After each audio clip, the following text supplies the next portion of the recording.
English spellings మీద conduct చేసే spell be programme ఏదైతే ఉందో, చాలామందికి ఫస్ట్‌లో ఇది ఏంటి ఈ ప్రోగ్రాము? స్పెల్ బీ ఎందుకు?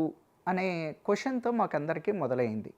అసలు స్పెల్ బీ ఎందుకు? ఈ స్పెల్లింగ్స్ నేర్చుకోవడం వల్ల పిల్లాడికి ఏంటి అడ్వాంటేజు? ఈ టైప్ ఆఫ్ క్వెషన్స్ ఫస్ట్ నా దగ్గరికి వచ్చాయి. సో, నేనప్పుడు ఒక్కసారి స్టడీ చేద్దామని పిల్లలతో ఇంటరాక్షన్ అయినప్పుడు, అవన్నీ వాళ్ళు నేర్చుకున్న ఏవైతే టాపిక్స్ ఉంటాయో, అంటే చాలామందికి దీని ఇంపార్టెన్స్ తెలియక ఎందుకు మాట్లాడారని తర్వాత అర్థమైంది.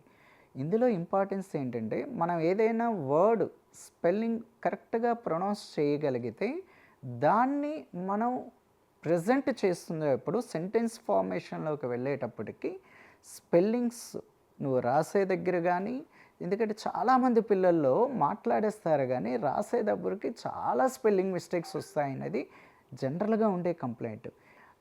రౌండ్ 1, 2, 3, 4 ఇవన్నీ క్రాస్ చేస్తుండేటప్పుడు పిల్లలు వాళ్ళలో ఉండే ఒకటి కాంపిటీషన్‌లో నిలబడడం అనేది ఒకటైతే, వాడు నేర్చుకునేది ఏదైతే ఉంటుందో ఆ కాంపిటీషన్ గురించి అది ఎక్కడికి పోదు.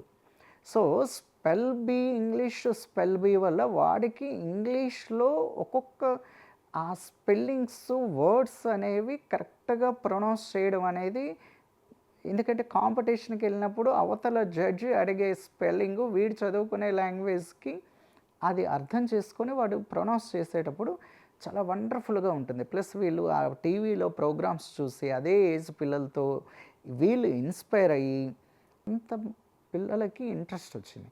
ఆ ఇంట్రెస్ట్ వచ్చింది అంటేనే ఆ ప్రోగ్రామ్‌లో సమ్ నీడ్ ఉంది అనేది క్లియర్‌గా అర్థమవుతుంది.